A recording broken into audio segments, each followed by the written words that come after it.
Hello YouTube, Sidekick here with an Su-25 out on the runway, but we have a bit of a treat for you today. I'm not flying, we have a guest pilot. YappyDawg is flying today.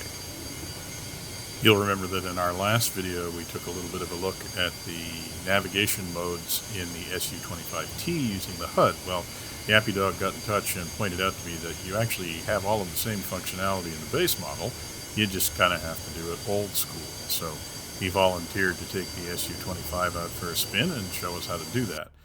Here's a quick look at the path that he's going to fly, just so you can see what he's talking about when he talks about the waypoints. There's waypoint 3, waypoint 4, and then he's going to come back and land. So with that, I will turn it over to YappyDawg. Thank you, Psychic, and hello, YouTube. Before we take off, let's go over some of the specifics and instrumentation so it'll be easier to follow as we get airborne. One thing both aircraft have in common is that you can't tune in nav aids. They can only be downloaded into the aircraft before the flight, or DCS terms, the waypoints that to be set up in the mission editor. Big difference between the two aircraft is that the older 25 does not have the HUD. All information you need is spread across the instruments and the panel instead. Second thing is I'm noticing on Sidekick's flight, it was a bright sunny morning. It's not so sunny in this flight. No worries though, old 25 is more than capable of instrument flying. Anyway, for navigation specifically, there are three instruments we care about. First is the HSI. On the HSI are two needles. Big one with two lines indicating the planned courses to the next waypoint. The second smaller line with a little ball on the end points directly to the next waypoint. For what it's worth, the 25T has the same information along with the range on the HSI, but with a HUD, who cares, right? To the left of the HSI is the distance to the next waypoint. Over here on the right instrument panel is the navigation control head.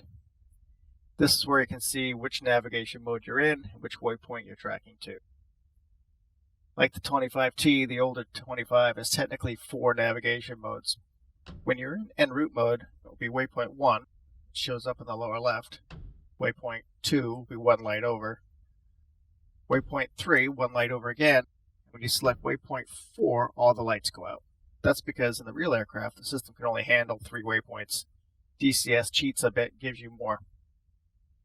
You can continue to cycle through the waypoints, but you won't get any more indication as to which one the system is aimed at. After the en route mode, you have the approach mode.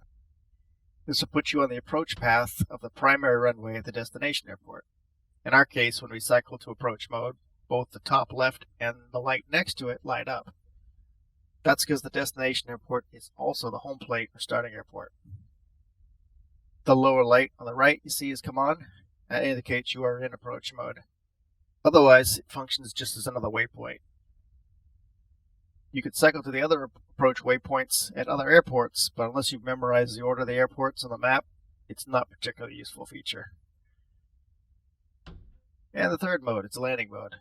In landing mode, the top left light will light up to show you your airport is selected. In our case again, home plate and the destination airport are the same, so both lights are on.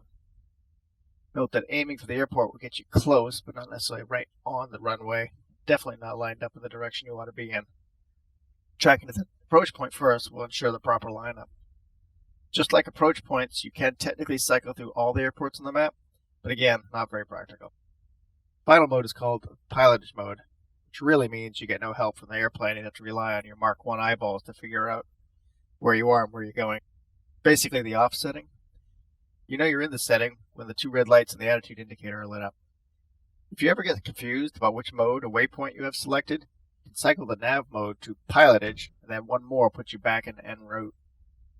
Alright, that's enough yapping for me. Let's go flying. Alright, we're lined up. Throttle forward. Engine instruments are good. There we go, airspeed is coming alive. Going through 200 knots, and rotate.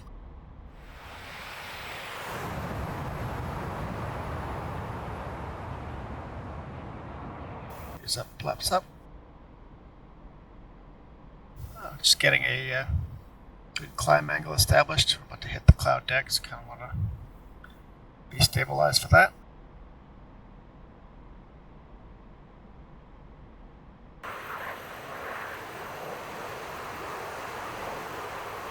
See our distance is about 4 kilometers straight ahead to waypoint 1. The clouds. Both needles are in front. Get that little green dot there in the lower left, confirming that we're going the right spot. And we're already here, coming over about 1 kilometer away, so it's about to flip. So I'm going to start to anticipate a little bit, because otherwise we'll overshoot. The waypoint's pretty close together, so we'll have a lot of time to get straightened out on the next course. And still climbing for, I think, 3,000 meters was our target.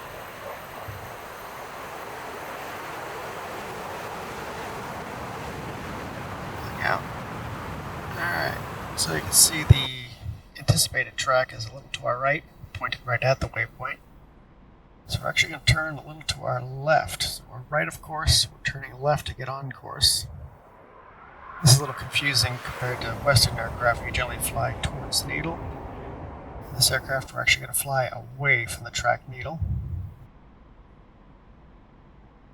As we approach the other waypoint, you see we're starting to line up. Good, now we're back on the track, so the waypoint pointer and the track pointer are exactly the same. A little talking too much, and I'm being too slow about getting on course. But I'm only 2 kilometers away, so 1 kilometer away, so we're going to come over the next waypoint right now. Turn left to waypoint 3.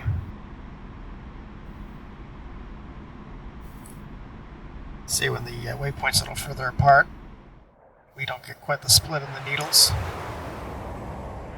So that's pointing at the waypoint at 10 kilometers away. Correct a little to the left.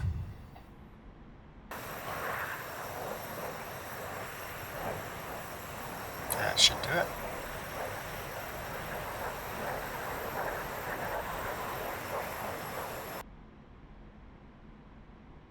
A little high, so we'll tip the nose down a little bit, try to get back to 3,000. I'll probably be all over the place though, because I can't talk and chew gum at the same time.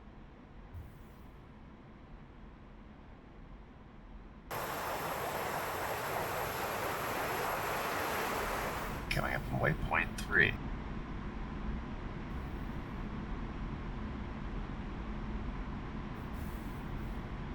There's the flip.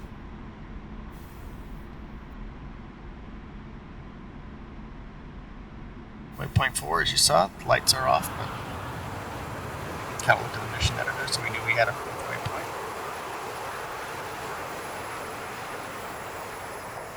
So again, one of the nice things about flying is that even when it's all cruddy on the ground, you get up here and it's always a beautiful day.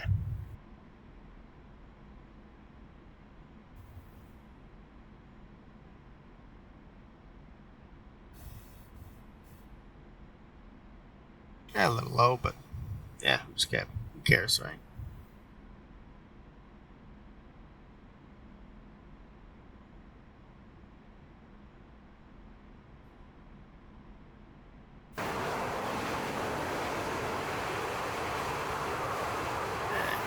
Coming over waypoint 4. There we go. We see we flipped into approach mode. This should take us to about 18 kilometers from the primary runway. Good position to line up. So we need to think about getting down here.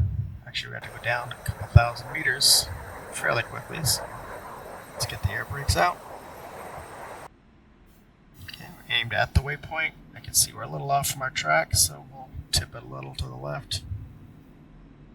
Bring those in line. Throttle coming back.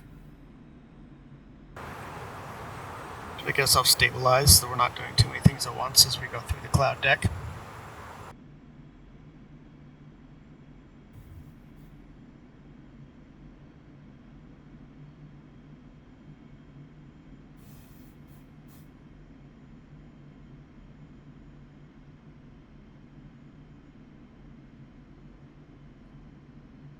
Correcting a little to the right.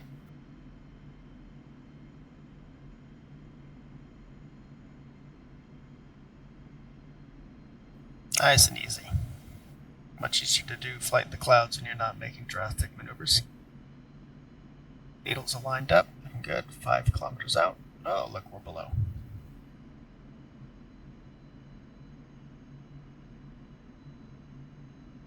Yep. Seems like about the right spot. Still keep slowing down here when I get close to our approach speed. There we go, we've already flipped over. See the approach light has gone off in the nav box.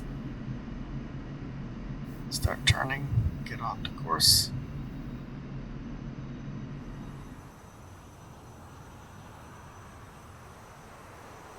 Yeah, so the big needle is almost on the 060, which would be lined up for a runway, but it's not right on it. But everything's married up, so we'll follow this. Slowing down below 400. Gotta get the trim set up, stabilized, trying to get everything balanced out.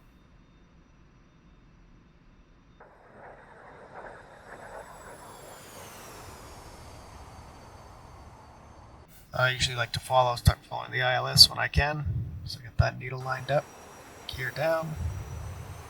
Put in just 1 degree of flaps, I think, for now. I'm looking for a fairly flat approach. Kind of low, you can see we're below the glide slope. Trimming it out, just kind of getting it comfortable. Fly almost hands off. Now I can just make very small movements to correct. 216 knots, or excuse me, kilometers an hour. I still get it confused with Western aircraft.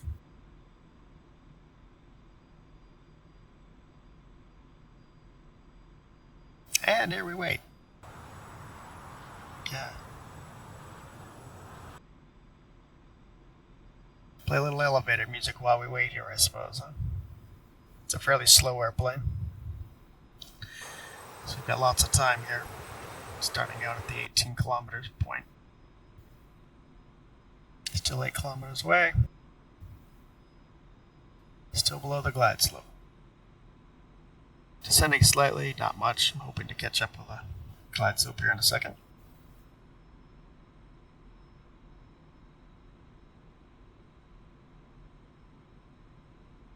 .250 knots, probably don't want to slow down too much more. I want to arrest my descent here a little too. Put a little throttle in.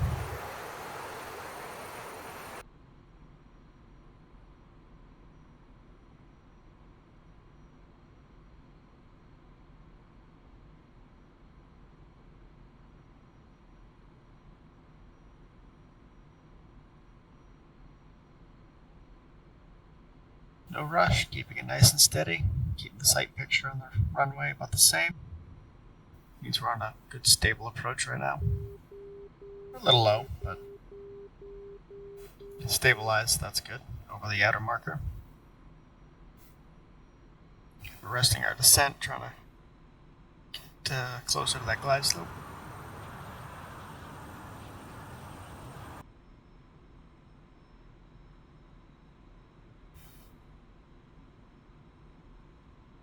Easing it on in, 250 kilometers per hour.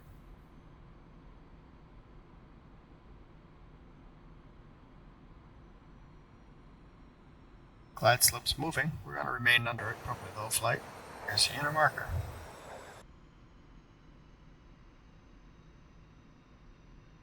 At this point, we're fairly committed. We're just going to keep it smooth. No big changes. Lots of runway here.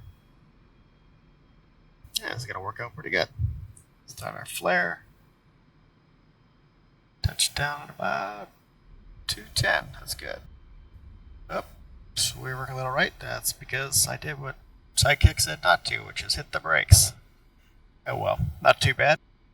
Still on the runway. That's the important bit, right? Well, there you go.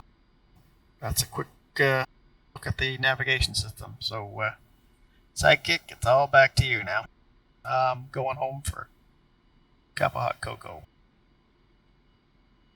Thanks, Yappy. That was a great job. Really appreciate you coming and showing us how to do that. I'm going to have to go out and try that myself now.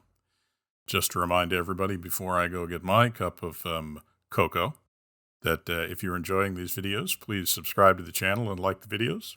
And for now, this is going to be Sidekick, signing off.